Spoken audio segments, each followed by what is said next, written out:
Komisi Pemberantasan Korupsi KPK membuka kemungkinan akan memanggil Ketua Umum Partai Kebangkitan Bangsa PKB, Muhaimin Iskandar atau Cak Imin, dalam kasus korupsi di Kementerian Tenaga Kerja dan Transmigrasi Kemenaker tahun 2012. Pelaksana tugas Deputi Penindakan dan Eksekusi Komisi Pemberantasan Korupsi KPK, Asep Guntur Rahayu, mengatakan pejabat yang saat itu menjabat di Kemenaker dimungkinkan untuk dipanggil dan dimintai keterangan, termasuk Cak Imin yang diketahui menjabat sebagai Menteri Tenaga Kerja Menaker periode 2009 hingga 2014. Asep mengatakan KPK saat ini melakukan pemeriksaan sesuai dengan waktu kejadian, yaitu 2012. KPK mendapatkan laporan dan ditindaklanjuti untuk disesuaikan dengan waktu peristiwa kejahatan itu terjadi. Teman-teman, perkara yang sedang kami lakukan proses penyidikan saat ini di Kementerian Tenaga Kerja.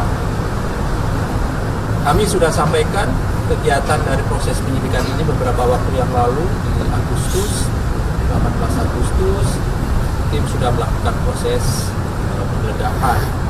Artinya sudah ada proses penyidikan, ya, yang itu dilakukan jauh-jauh hari sebelum kemudian ada isu-isu yang berkembang saat ini terkait dengan proses politik. Sekali lagi kami tegaskan, ini tidak ada kaitannya sama sekali dengan proses-proses politik termasuk, gitu ya. Kami ini KPK lembaga penegak hukum. Dalam bidang penindakan, tentu politik bukan wilayah kami. Kami tegak lurus pada proses penegakan hukum tindak pidana korupsi. Jadi sama sekali tidak ada kaitannya proses-proses politik yang sedang berlangsung. Oleh karena itu kami berharap semua pihak untuk menahan diri. Jangan sampai kemudian membangun opini, membangun narasi seolah-olah kemudian kerja-kerja KPK bisa dipautkan dengan proses-proses politik yang sedang berlangsung. Kami paham betul bahwa ini adalah tahun politik, tetapi kami berharap jangan bawa KPK pada ke persoalan-persoalan politik yang sedang berlangsung. Tentu ketika naik proses penyidikan, pasti diawali kegiatan yang kita sebut dengan penyelidikan. Penyelidikan itu biasa hari 2 hari, gitu ya. Itu proses panjang, dari mulai analisis, pengumpulan alat bukti, kemudian pengumpulan data dan informasi itu butuh waktu panjang. Kalau kemudian naik pada proses penyidikan di bulan Juli dan seperindik di Agustus, itu juga masih jauh dari proses yang saya kira teman-teman dan masyarakat tahu ada proses politik tentang pencapresan ataupun calon wapres di tahun 2024. Perkara ini sudah KPK lakukan sudah jauh hari sebelum itu. Bahkan kami pastikan sebelum Juli ataupun bahkan di tahun yang lalu. Itu sudah kami lakukan penerimaan laporannya, verifikasinya, telaahannya, proses panjang. Terlebih kemudian pasal-pasal yang kami gunakan adalah pasal 2, pasal 3. Itu ada unsur-unsur di sana yang bisa dibuktikan melawan hukumnya, memperkaya diri sendiri, orang lain, atau kemudian menimbulkan kerugian keuangan.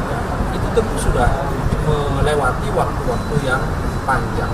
Jadi poinnya adalah sekali lagi tidak sehari 2 hari kemudian KPK melakukan proses penyidikan ataupun penegakan hukum dugaan korupsi di Kementerian Tenaga Kerja dimaksud, gitu ya. Saya kira itu. Ada yang mau ditanyakan? Apa benar besok Cak Imin diperiksa terkait kasus Kemenaker ini? Yang pasti siapapun bila keterangannya dibutuhkan oleh tim penyidik KPK akan panggil sebagai saksi tentunya untuk memperjelas perbuatan dari para tersangka yang sudah kami tetapkan. Jadi dalam proses penyidikan itu, dalam sistem KPK, sistem penegakan hukum di KPK itu sudah ada tersangkanya, ya. Berbeda dengan di penegakan hukum lain, barangkali dalam proses penyidikan belum tentu ada tersangkanya. Di KPK sejauh ini aturan normatif yang berlaku di internal KPK, jika pada proses penyidikan maka tentu sudah ada tersangkanya. Oleh karena itu untuk memperjelas perbuatan dari para tersangka maka dibutuhkan keterangan saksi. Oleh karena itu kami berharap siapapun yang dipanggil oleh tim penyidik KPK kooperatif hadir sesuai dengan waktu yang ditentukan oleh tim untuk hadir di titik merah putih KPK. Berarti benar yang akan dijadwalkan besok ya? Karena PKB Besok ditunggu saja. Sekali lagi sekali lagi harapan kami tentu hadir sesuai dengan surat panggilan yang sudah diberikan atau dikirimkan, begitu ya. Jadwal KPK sudah Jadwal pemeriksaan saksi di KPK itu selalu dimulai jam 10 untuk semua saksi yang di KPK, begitu ya. Artinya KPK sudah mengirimkan surat panggilan kepada Caimin ya, Mas Ali? Ya, jadi teman-teman besok ditunggu saja, gitu ya. Yang pasti kami berharap siapapun yang dipanggil oleh KPK itu hadir sesuai dengan surat panggilan. Lebih kami sudah mengirimkannya beberapa waktu yang lalu kepada para saksi-saksi, gitu ya. Konfirmasi hadiran. Hadiran siapa, Mas?